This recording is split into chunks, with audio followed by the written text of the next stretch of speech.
Hey guys, this is Formuka with the first patch 8.9 tank destroyer preview. And the tank destroyer is tier 7 German tank destroyer Pz.Sfl.IVc, otherwise known as Sturer Emil. And I will call it like that because this is a mouthful. So, what do I think about this tank destroyer? I think it's pretty awesome. If you know, the Max, it's basically the same construction, but this guy has even better gun depression, and we will talk about this later. But I think it's one of my favorites out of all of these guys. I've tested them all, as you can see, except for the Marder, because like finding a tier 4 game, or at least a game where you can play it, it's kind of hard. Let's put it that way. So the best game I've had so far was in this tank destroyer, that's why I'm previewing it first. Let's take a look at the stats. So it has 858 points, which is pretty standard. The weight is higher than the other guys. It's not as light as most of these are, well, except for the last one, of course. And on top of that, it only has 310 engine power, or like brake horsepower. So it's not fast. Like Nazorn is pretty fast. This guy is pretty fast as well. This isn't. This is a slow tank destroyer, and especially up the slopes you will struggle. The traverse speed on the other hand isn't bad, but still you can get outflanked by lights and even like a little bit quicker mediums. It's their goal and it's their way of playing, and you shouldn't be able to do the stuff that SU-122-85 does.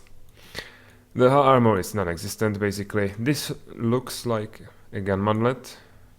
I thought it was in the preview of the whole patch, but as you can see inside, it's just thin piece of metal and only just a shield to cover this weak spot from I don't know what, because the front gun like armor is only 50 millimeters at tier 7. That's for laughs. Everything will pan you, and the sides and back are even worse, and on top of that there is no top of the tank destroyer. So yeah, artillery will have a heyday with you, just like with all of these guys.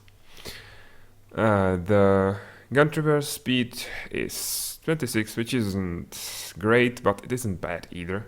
But what is bad, as you can see, it's a very narrow tank destroyer, really narrow, and we need that room to wiggle the gun around, so you can move it just like, I guess, like this.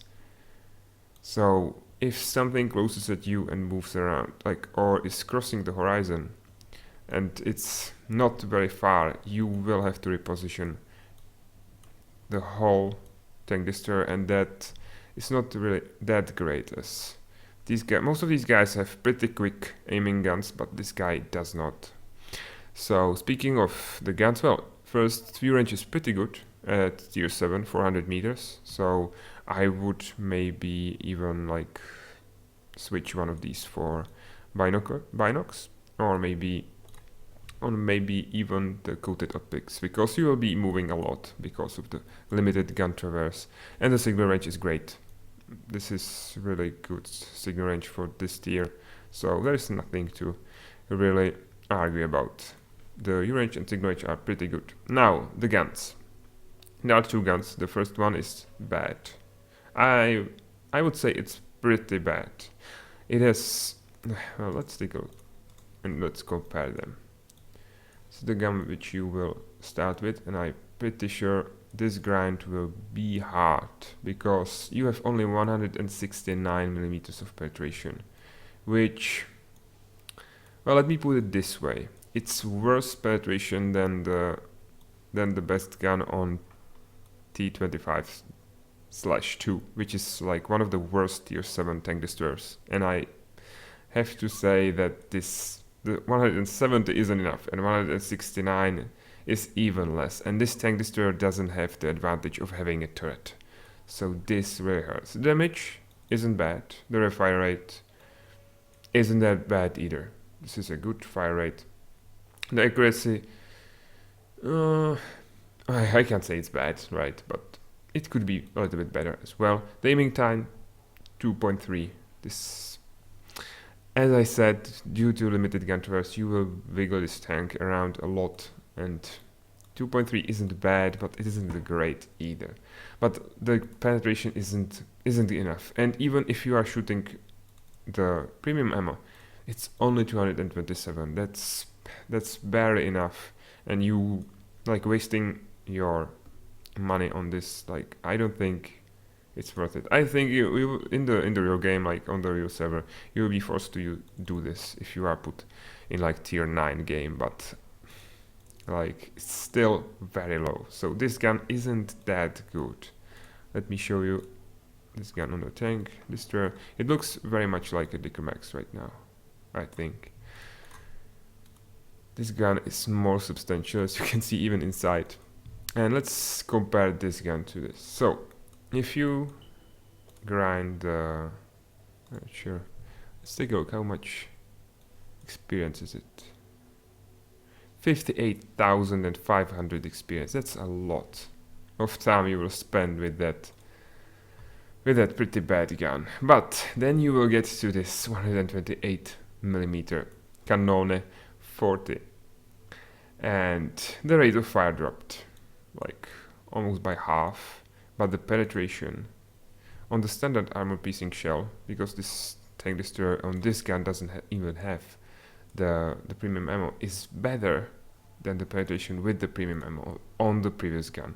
So this is a really good... I would kill for such penetration on my SU-152 or the T25/2. Like, I would seriously kill for this. Oh, it's not seriously, of course, guys, but like this is a great penetration, and this rate of fire is good for this kind of penetration and this kind of damage.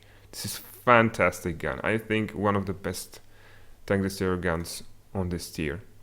The accuracy is the same, 0.36, and this is bigger problem on this gun than on this gun, and we will talk about the reasons really soon. The aiming time is even longer, so this is getting to the almost bad territory. And of course the weight of the gun is much bigger as well, which means it will slow you ever so slightly more than it slowed you the basic gun. But this gun, like, there's no competition. This is so much better. It is a tier 9 gun that, yeah, you will be happy when you get there, until you start loading your ammunition. And you will figure out that you can only carry around 15 shells. I'm not sure. This one is 105mm. This is only slightly bigger. Maybe it's because this gun just leaves a lot of room inside, but I'm not sure why. But this gun, basically, you can only carry 15 pieces of ammunition. And if you remember, in the battle, you are up against 15 tanks. So in an unlikely event when you have to kill all of them, you will have to one-shot every single one of them, which is, of course, impossible at this tier. You will need 2-3 shots to kill them. And this may leave you stranded with no ammunition, and you can't ram. Like, this isn't as light as the other ones, but you are basically a very slow scout at that point. So these are the guns. Like, of course, everyone will get the camo. The gun. I maybe even would grab the gunline drive over the gun rammer if you want to fit the binocs, because this range is pretty good. With binocs it's even better, or the coated optics, because you will be moving around a lot. So I would go with the enhanced gunline drive, again because of the limited gun traverse, and so you will not be sitting still for the binocs to kick in if you are like in the heat of battle. So this was the look at the tank destroyer. I think it's looking like a Dicker Max, but there's one thing you may underestimate. Like, looking at it right now, it looks like, well, maybe a medium-sized tank destroyer something like that. But it's really big. You can't really appreciate it. Let's take a look at this with this. This one is huge, of course, because it's E100. But this, like, isn't that? No, it's much smaller. But let's take a look at some tank, which I don't sadly have no heavy tanks. But in the video, maybe even in the one I will be showing you, you will see at the start that I'm not that small, and I am not that much smaller than the heavy tanks around me of the same tier. So yeah, it especially, like, look at this. This hatch should be like the entrance.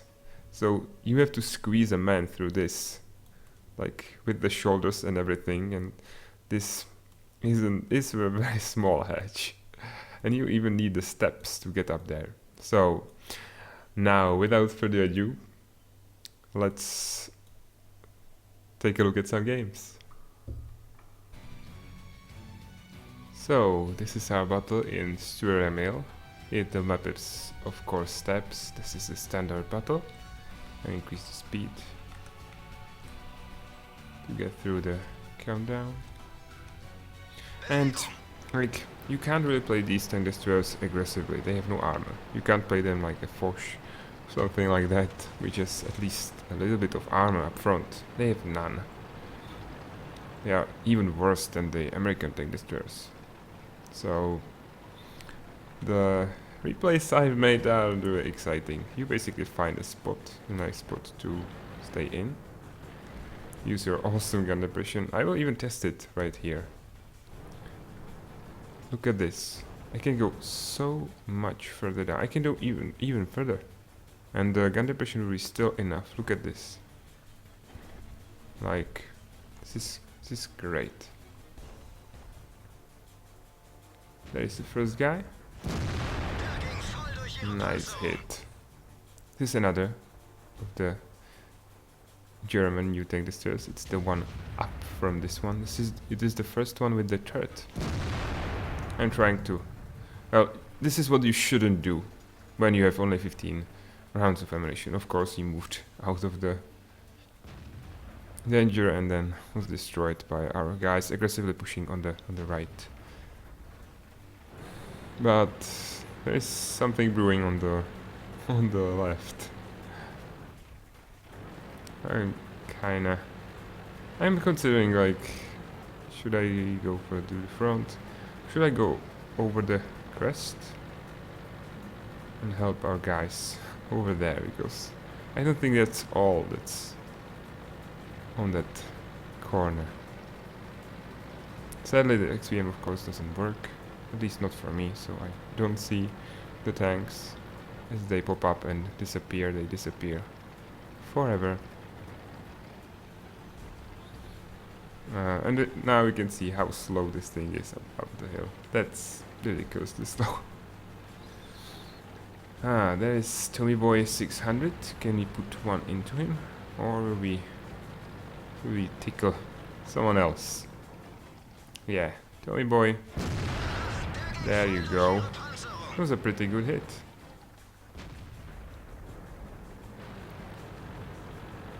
But they are winning that corner really outright. Take a note of this guy, the Ice 80. Ew. I'm not sure. I think in one of the games I've played, he team killed. Or tried to team kill, or it was just shooting other guys through the tracks when we started. But right now he is a hero. Like, he's circling that heavy like a boss. Look at him. he just proved me wrong. And he's still alive. And he's still alive. He managed to kill that guy. He's just great. There's one of the most annoying tanks in the game, in my opinion, the E25. And I hate them so much that I will just show myself to him. And you will see. I don't really care about this douchebag shooting every other second. There you go. I lost half my health, but it felt so warm inside killing that douchebag. And Ice is still alive. He is still alive. As I said, that guy is a hero of this battle. It was a pretty short battle. it's about to end, like, because we stomped them. The other guys on the right flank basically destroyed them. But this has shown you, like on the first quest, when we on the first ridge line, I like look at this. We are still on the upward slope, and we can aim at him like with no problems. I'm sure I may even die in this battle, because this is the last part of their army. This is the last tank, so I guess I will not. I will survive. I can hit him. Will I hit him? Right in between the legs.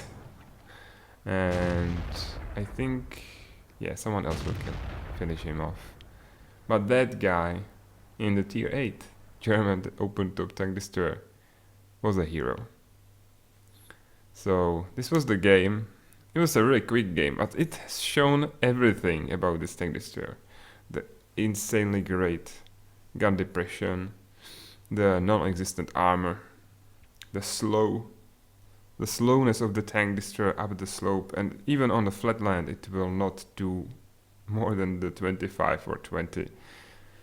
And the power of this gun, because I don't think we've bounced a single shell. And I think it was short, but a good game. Maybe I will make another one separate from the preview. So thanks for watching, guys. If you like this video, like it. If you want to see more, please subscribe. And if you want to see, for example, more of games in Sturer Emil, let me know in the comments. I will put up a separate video with the game in it. So, cover your flanks and bye bye.